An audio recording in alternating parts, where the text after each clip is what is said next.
bertemu kembali di dalam pelajaran kita berkenaan dengan bahasa Al-Quran. Untuk hari ini insya-Allah kita masih lagi membicarakan berkenaan dengan pelaku kata kerja bagi al-mudhari'. Untuk simbol mudhari' biasanya simbol yang menunjukkan bahawa kata kerja tersebut adalah fa'il mudhari' yang pertama sekali ialah ya. Ya. Yang keduanya adalah ta. Yang ketiganya adalah hamzah. Dan yang akhirnya adalah nun, ya. Keempat-empat simbol ini dia di samping dia menjadi tanda fa'il mudhari', ia juga berperanan atau berfungsi sebagai indikator ataupun penunjuk kepada kita siapakah pelaku kata kerja tersebut. Jadi kita boleh buat kesimpulan bahawa kata kerja mudhari' ini kebanyakannya bergantung kepada simbol mudhari' untuk kita menentukan siapa pelakunya.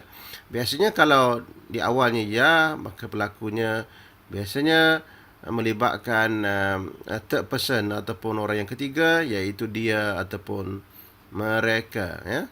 Manakala ta biasanya dia melibatkan awak, ya, ta biasanya melibatkan awak, ya, ataupun second person, awak ataupun kamu, atau juga dia boleh menjadi perempuan, ya. Ta itu boleh jadi refer pada perempuan, ya, keadaan ayat insya-Allah.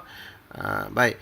Dan hamzah pula dia biasanya merujuk kepada saya, ana, sikatan kepada ana, dan nun ialah kami. Itu cara dia.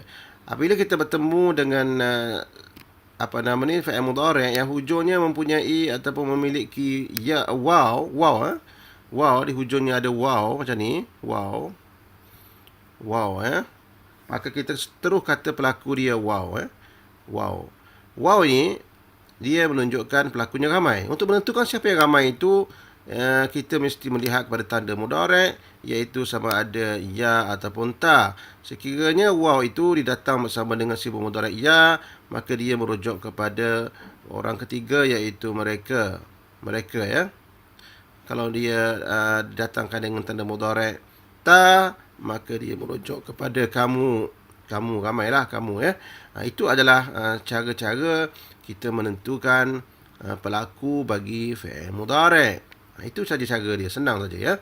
Iaitu kita melihat kata kerja ataupun pelaku kata kerja itu melalui simbol-simbol mudhari'. Amat penting simbol-simbol ini kita ingat, ya. Ini saja yang kita nak bagi tahu untuk setakat ini, dan ada beberapa simbol lagi yang ada untuk fi'il mudhari', tetapi kita tidak mahu memberi penekanan kerana ia kurang digunakan, ya. Harap maklum insya-Allah. Untuk hari ini kita akan tengok bagaimana fi'il mudhari' ini digunakan di dalam ungkapan harian kita dan ucapan kita di dalam bahasa Arab. Pertama sekali ialah kita melihat istighfar kita, astaghfirullahal azim, ya. Kalau kita nak membincangkan apa astaghfirullah ini fi'il madhi ataupun fi'il mudhari', sudah pasti ia adalah fi'il mudhari'. Astaghfiru, maka tanda mudhari'nya ialah hamzah di awal ni. Ia menunjukkan bahawa kata kerja tersebut pelakunya adalah aku, astaghfirullahal azim, aku memohon ampun dari Allah yang Maha Agung. Ghain, fa dan ra. Ghain, fa dan ra. Biasanya kalau makna ghain, fa dan ra ni dia akan memberi makna ampun, ya. Kemudian dia jatuh pada wazan nombor yang kita pelajari sebelum ini, wazan nombor 9, iaitu istaf'ala, yastaf'ilu, maka istaghfara, yastaghfiru, ya. Istaghfara, yastaghfiru,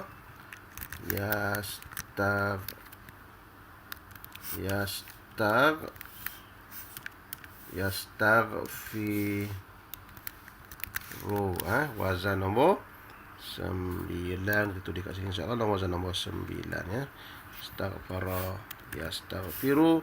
Jadi pelakunya adalah saya, maka dia akan jadi astaghfiru, ya. Oleh kerana dia punya pelaku dia sudah berubah kepada kaya, akhirnya menjadi astaghfiru, akhirnya membentuklah dia perkataan astaghfirullahal azim. Asyhadu an la ilaha illallah, asyhadu anna muhammadar rasulullah. Baik, apakah perkataan ataupun kata kerja mudhari' di dalam ungkapan ini? Iaitu asyhadu. Ini adalah ungkapan fi'il mudhari' asyhadu, ya. Asyhadu, kata dasarnya shin, ha dan dal. Ini adalah kata fi'il mudhari'. Dia punya wazan nombor 1, ya. Ini asyhadu, di mana tanda mudhari'nya adalah hamzah di awal ni. Asyhadu menunjukkan ia fi'il mudhari'. Asyhadu. Baik. Syahida, fi'il mudhari'nya yashhadu, maka jatuhnya pada wazan nombor 1. Jadi dia perkataan dia tu kata dasarnya pada ini, ya. Kata dasarnya ialah shin, ha dan dal. Ini kata dasarnya, ya. Biasanya kalau kata dasar shin, ha, dal ni dia akan memberi makna akui ataupun saksi, ya. Ada dua makna, akui ataupun saksi. Bila dia jatuh pada wazan nombor 1 plain, maka dia akan menjadi shin, ha dan dal. Itu sahaja. Ini wazan nombor 1. Syahida fi'il madhi, ubah kepada fi'il mudhari', dia akan menjadi yashhadu. Itu dia.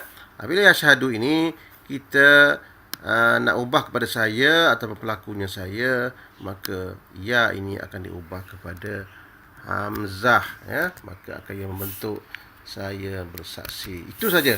Senang saja cara pembentukan fi'il mudhari' bagi perkataan ini. Jadi asyhadu dia akan memberi makna aku bersaksi ataupun aku akui, ya. Akui biasanya asyhadu ini. Aku mengaku, aku saksi, aku mengaku bahawa tiada Tuhan melainkan Allah, dan aku akui bahawa Muhammad adalah pesuruh Allah. Itu asyhadu. Kalau orang minta kita tukar pada kami mengaku, kita kata nasyhadu. Itu caranya, insya-Allah, Itu iyyaka na'budu wa iyyaka nasta'in. Ada dua fi'il mudhari' dekat sini. Yang pertama adalah na'budu, yang kedua ialah nasta'in. Dua fi'il mudhari' kat sini. Baik, yang pertama na'budu. Na'budu ini adalah fi'il mudhari' daripada kata dasar ataupun kata dasar ain, ba dan dal. Abada, wazan nombor 1, abada madhinya, maka mudhari'nya adalah ya'budu. Abada, ya'budu. Kemudian bila kita mau tukar pelakunya kepada kami, maka kita akan letakkan ya itu menjadi nun, jadi na'budu, kami sembah. Begitu juga perkataan nasta'in, ya. Perkataan nasta'in ini dia ada huruf illah di tengah ini, ya. Wazan nombor 9, ya. Wazan nombor 9 ista. Jadi apabila ditambah ista di depan, dia akan jadi ista. Ista, ya. Dia akan jadi ista, dan ista ini kemudian untuk memasukkan kata dasar ain waw nun kepada ista tu, dia akan jadi ista. Wana. Itu asalnya. Apabila kita nak masukkan kata dasar ain waw nun ini kepada kata kerja wazan nombor 9, dia akan jadi istawana, ya. Tak apa, kita bagi tahu sikit, insya-Allah. Istawana akhirnya tak boleh nak sebut. Sebab apa? Sebab huruf illah ni tak dibariskan. Akhirnya oleh kerana huruf illah tu bagi di atas, maka tukar dia kepada alif. Bila tukar pada alif, terpaksalah kita bagi di atas sebelumnya, jadi ista'ana. Itulah asal perkataannya. Kemudian apabila fi'il mudhari' terbentuk, dia akan terbentuk macam inilah, ya. Yasta, macam biasa yasta, cuma di ujungnya akan menjadi yasta'inu, ya. Ini cara dia. Jadi kata asalnya adalah ain waw nun, kemudian menjadi ista'ana, fi'il mudhari'nya yasta'inu. Dan yasta'inu ni pula Kalau kita nak ubah pelakunya kepada saya, maka dia akan ubah kepada alif. Jadi asta'inu, sebagaimana kita belajar bahawa untuk jadikan dia pelakunya saya, tukarkan kepada alif fi'il mudhari' itu, akhirnya menjadi asta'inu. Kalau tukar kepada kami, tukarlah ia kepada nun, iaitu nasta'inu. Itulah asal iyyaka na'budu wa iyyaka nasta'in. Bismillahilladzi la yadurru ma'asmihi syai'un fil ardi wala fis sama'i wa huwas sami'ul alim. Jadi apakah fi'il mudhari' yang ada di dalam ungkapan ini? Fi'il mudhari'nya adalah yadurru, ya. Yadurru adalah fi'il mudhari'. Apakah fi'il mudhari'? Apakah kata dasarnya? Kata dasarnya adalah dad, ra dan ra, di mana ra ini berganda 2 kali, ya. Ini adalah fi'il mudhari' bagi perkataan yang huruf tengahnya berganda, ya. Huruf tengahnya berganda. Contohnya darra, fi'il mudhari'nya yadurru, yang bermaksud mudarat ataupun kesan yang tidak bagus, yang tidak memberi mudarat sesuatu. Siapa fa'il bagi yadurru ni? Yadurru ni fa'ilnya adalah, tengok perkataan selepas yadurru tu ada tak yang bagi depan ataupun marfu'. Kalau ada, itulah pelakunya. Maka pelaku bagi perkataan yadurru ni ialah syai'un, tidak memberi mudarat sesuatu pun, di langit dan di buminya. Kalau ada nama Tuhan, itulah yang dimaksudkan dengan bismillahilladzi la yadurru ma'asmihi syai'un. Lari jauh dia punya fa'il dia, tidak memberi mudarat bersama namanya sesuatu pun di bumi dan di langit. Itu dia. Usalli fardaz zuhri, usalli fardaz subhi, usalli fardal maghribi. Lafaz, ya, biasanya lafaz ni disebut sebelum solat. Jadi usalli ni ia adalah fi'il mudhari', ya. Usalli itu fi'il mudhari'. Datangnya macam mana datangnya? Datangnya daripada perkataan ataupun kata dasar yang ada huruf fi'illah, iaitu sad, lam dan waw. Sad, lam dan waw kemudian jatuh pada wazan nombor 3 yang ada sabdu kat tengah, akhirnya membentuk shalla. Itu asalnya shalla, ya. Shalla kalau fi'il mudhari'nya dia akan jadi yufa'ilu. Jadi fi'il mudhari' kena sebut macam ni, yusalli. Ingat je, shalla yusalli, shalla yusalli, shalla yusalli. Kemudian akhirnya shalla yusalli, akhirnya kena menukar kepada pelakunya adalah saya, maka ketukar kepada hamzah menjadi usalli. Itu wazan nombor 3. Sebagaimana kita tahu bahawa wazan nombor 3, nombor 4, nombor 5 ini tanda mudhari'. Nombor 2, nombor 3 dan nombor 4, ya. Wazan nombor 2, nombor 3 dan nombor 4 ini fi'il mudhari'nya ditandakan dengan baris di depan. Tanda mudhari'nya yu. Jadi kat sini yusalli, akhirnya nak ubah pada saya jadi usalli. Baik. Seterusnya Asma'ul Husna, ya. Bila kita membaca Asma'ul Husna, kita akan mulakan dengan satu ungkapan nas'aluka, ya. Perkataan nas'aluka ini adalah fi'il mudhari', tandanya adalah nun di awal. Jadi nas'alu asalnya adalah nas'alu tanpa ka. Nas'alu daripada kata dasarnya sin hamzah lam, maksudnya minta. Nas'alu ialah kami meminta, ya. Kami meminta. Jadi perkataannya adalah sa'ala. Kata dasarnya adalah sin hamzah lam, akhirnya jatuh pada wazan nombor 1, dia jadi sa'ala, straight saja.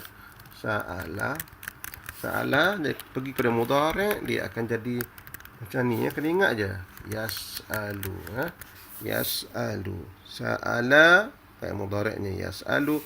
Bila kita nak ubah kepada pelakunya kepada saya, dia akan ubah tanda mudhari' ini, iaitu ya ni, Jadi mengubahnya jadi ya, akhirnya menjadi as'alu. Kalau kami nas'aluka. Perkataan lain, a'udzubillahi minasyaitonirrajim. Ini kita dah belajar ataupun kita dah tunjukkan di dalam pelajaran yang lepas, di mana a'udzu ini adalah fi'il mudhari', tandanya adalah hamzah di awal yang merujuk kepada saya, ya, maknanya melakukan perbuatan ini adalah saya, ya, ana. Jadi a'udzu ini berasal dia adalah fa'il mudhari' yang tengahnya ni ada huruf illah, iaitu waw. Asalnya adalah kata asalnya adalah ain, waw dan zal. Kemudian dia menjadi aza sahaja sebab dia ni ada huruf illah, sebab huruf asalnya ialah ain awaza, akhirnya bertukar pada aza sahaja kerana huruf illah tidak dibariskan, akhirnya menjadi mudhari'nya ya'udzu. Mudhari'nya adalah ya'udzu. Akhirnya ya'udzu ni kalau kita nak ubah kepada saya sebagai pelakunya, maka diubah kepada alif, jadi a'udzu billahi minasyaitonir rajim. Itulah doa yang selalu kita sebut di dalam bulan Ramadan ataupun pada malam Lailatul Qadar, bunyinya Allahumma innaka afuwun karimun tuhibbul afwa fa'fu anna. Manakah fa'il mudhari' dalam ungkapan ini? Fa'il mudhari'nya adalah pada perkataan tuhibbu, ya. Tuhibbu. Itu. Mana tanda mudhari'nya? Ta. Kita tahu datang dalam kepala kita bahawa tanda mudhari' ta ini biasanya adalah menunjukkan kepada kita sebagai indikator bahawa kata kerja ini pelakunya adalah second person, iaitu orang yang kedua, iaitu awak. Awak biasanya gitu, tuhibbu. Jadi asalnya tuhibbu. Dan yang keduanya kita nak tahu wazan dia. Dia datuh pada wazan nombor, sama ada wazan nombor 2, 3 dan 4. Kenapa 2, 3 dan 4? Sebab di tengahnya ada, ataupun pada ta itu ada apa? Ada tanda bagi depan, jadi tuhibbu. Jadi kata dasarnya adalah hababa, ha, ba dan ba. Itu. Ini ada double kat tengahnya. Kemudian dia bertukar kepada wazan nombor 2. Letakkan dia punya wazan nombor 2, ahabba. Yang ini 2 ni ban sudah digandakan dalam sebenarnya. Ganda. Jadi ahabba, untuk wazan nombor 2. Kalau nak tengok punya wazan ni nombor 2 ialah af'ala. Oleh kerana tempat ain dan lam ini ada perkataan yang sama, maka bergandalah dia. Jadi asalnya adalah ahbaba. Asalnya ahbaba. Akhirnya bergabung menjadi ahabba sahaja. Bila dia bergabung jadi ahabba, maka fa'il mudhari' dia pun berbentuk macam ini. Yuhibbu. Ini fa'il mudhari', jadi ahabba yuhibbu. Innallaha yuhibbul muhsinin. Dalam Quran terlalu banyak, ya. Kerana tukar kepada saya tukar kepada hamzah. Uhibbu, saya sayang. Yuhibbu, dia sayang.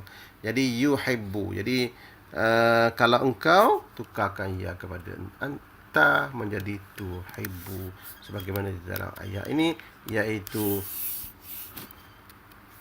Allahumma innaka afuwun karim tuhibbul afwa. Ya Allah, engkau ini maha pemaaf, suka memaafkan. Engkau suka memaafkan, iaitu fa'il mudhari'. Itu saja pelajaran kita untuk hari ini, dan ulang-ulang kajilah bentuk fa'il mudhari', dan cubalah insya-Allah bila baca Quran perhatikan fa'il madhi, fa'il mudhari', dan siapakah pelaku fa'il tersebut. Wassalamualaikum warahmatullahi wabarakatuh.